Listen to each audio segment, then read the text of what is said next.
I'd actually like to start by saying something very simple. Thank you. Thank you to you, our party, our members, our supporters, the people who week in, week out, do the work, take the flak, but don't often get the credit. Thank you, the Labour Party, for giving me the extraordinary privilege of leading you these past 12 years. Thank you.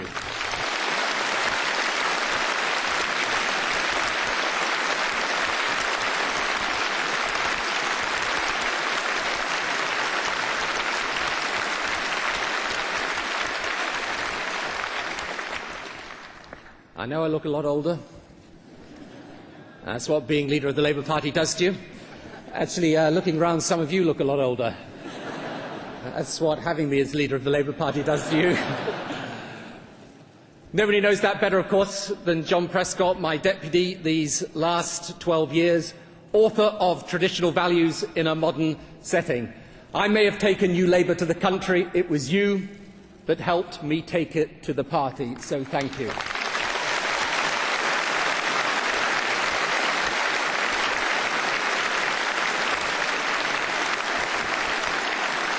And something I don't say often enough, thank you to my family.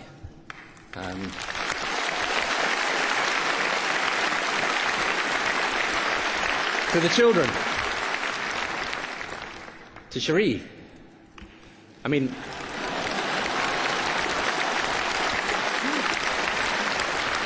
well, at least I don't have to worry about her running off with the bloke next door.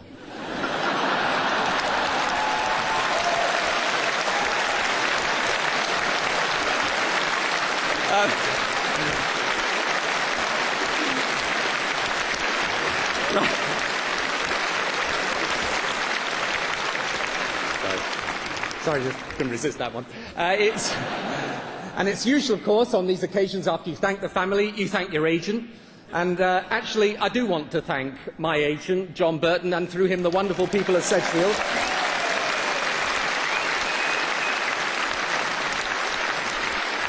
You know, when I went to Sedgefield to seek the nomination just before the 1983 election, I was a kind of refugee from the London-based politics of the time. And I remember I knocked on John's door. He said, "Come in, but shut up for half an hour. We're watching Aberdeen in the Cup Winners' Cup final." And I sat in the company of the most normal people I'd met in the Labour Party.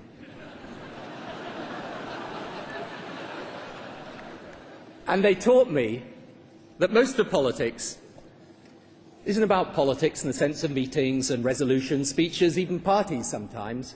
It starts with people. It's about friendship and art and culture and sport. It's actually about being a fully paid-up member of the human race before being a fully paid-up member of the Labour Party.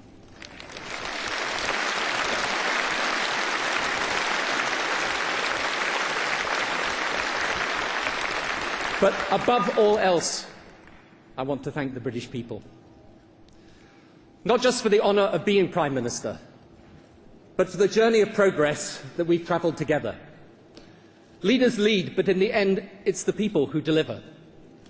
In the last few months, I've seen new hospitals like University College in London, the new Queen Elizabeth Hospital planned in Birmingham, Wiston Hospital in Knowsley, where I laid the foundation stone.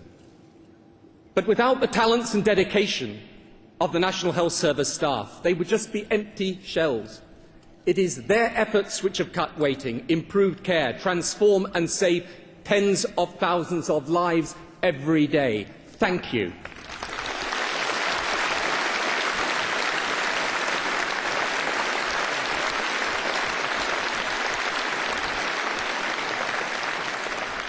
And we in government, of course, can help put in place the new academy in Liverpool or the groundbreaking education village in Darlington, which I visited recently. But it's the commitment and love of learning of the teachers and their pupils and the support of parents which have given our country the best educated children in our history. To them too, thank you.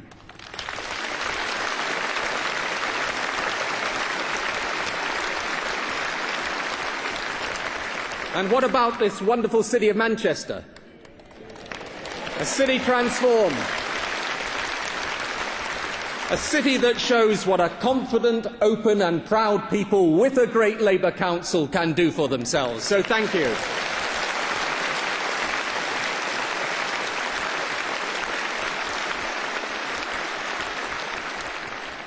In 1994, I stood before you for the first time, and I shared with you the country's anger at crumbling school buildings, patients languishing, sometimes dying in pain, waiting for operations, of crime doubled, of homes repossessed, of pensioners living in poverty. And I told you of our dismay at 4 election defeats and how it was not us who should feel betrayed, but the British people. That such a speech seems so dated today is not through the passage of time, but through progress. In 1997, we faced daunting challenges: boom and bust economics, chronic underinvestment in our public services, social division, with millions living in poverty, including over 3 million children at that time. And more than all of that, a country culturally, socially behind, no black ministers, never a black cabinet minister. Parliament, supposedly the forum of the people, with only 1 in 10 women MPs. Gay people denied equal rights. Trade unionists able to be sacked for joining a trade union. Workers on £1.20 an hour legally. London, the only major capital city in the world without city government. Scotland, Wales, Northern Ireland, all run from Whitehall. Inner cities depleted, a refuge for the dispossessed. This was a country aching for change.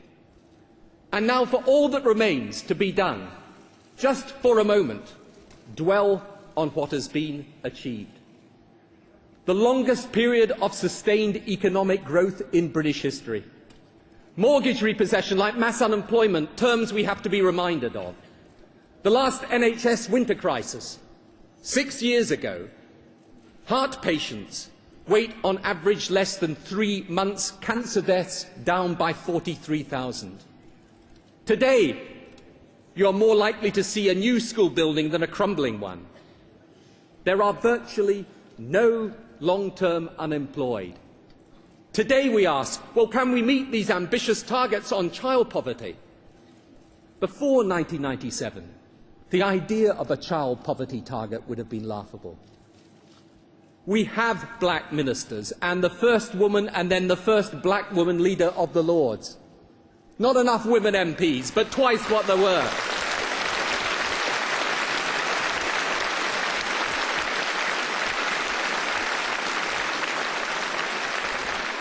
A London mayor, thankfully Labour again.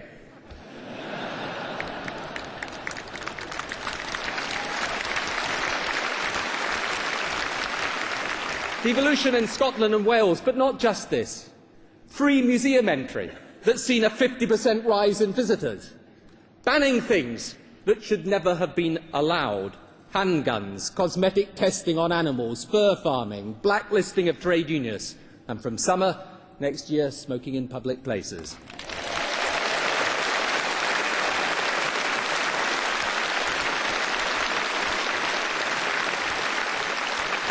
And allowing things that should never have been banned.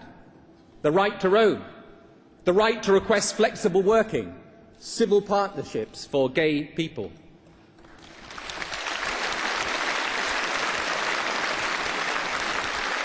And in 2012, it is London that will host the Olympic Games.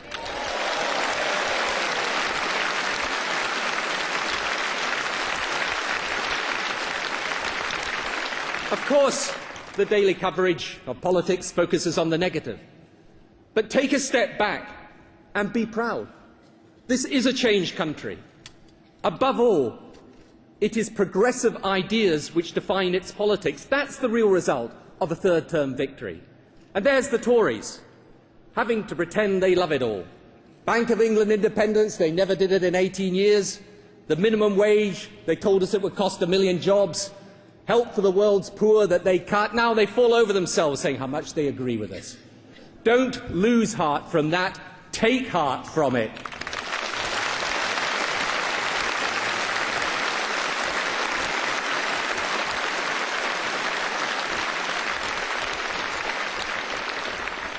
We changed the terms of political debate. This Labour government has been unique. First time ever 2 full terms, now 3. So why and how? Because we faced out to the people, not in on ourselves. We put the party at the service of the country. Their reality became our reality. Their worries, our worries. We abandoned the ridiculous, self-imposed dilemma between principle and power. We went back to first principles, our values, our real values, those that are timeless, and separated them from doctrine and dogma that had been ravaged by time. And in doing so, we freed Britain at long last from the reactionary choice that dominated British politics for so long, between individual prosperity and a caring society.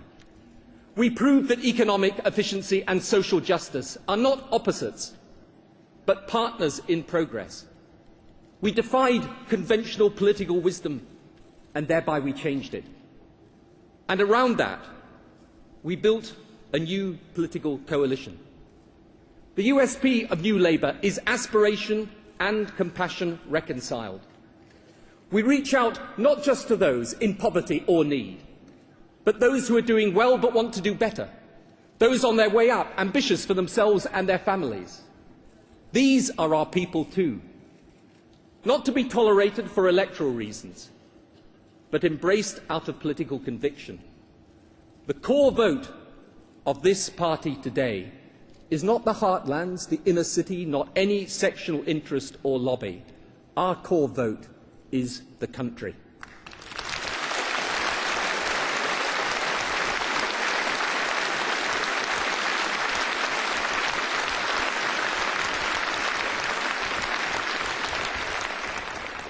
And it was they who made us change.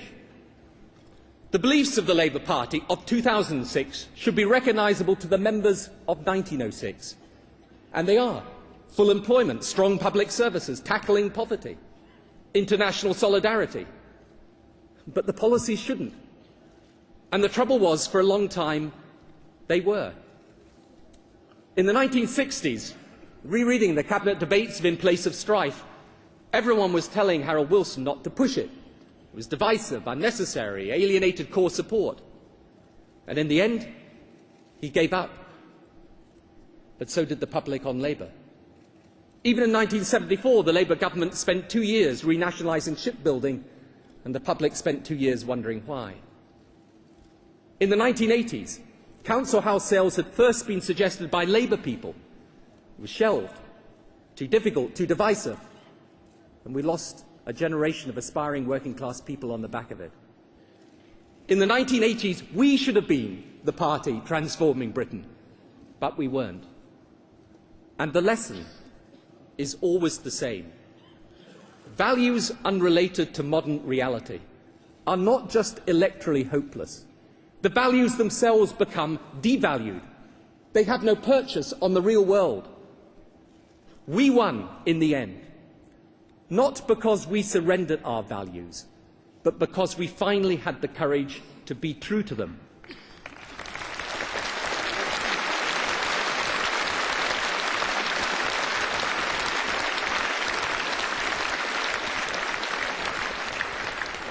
And our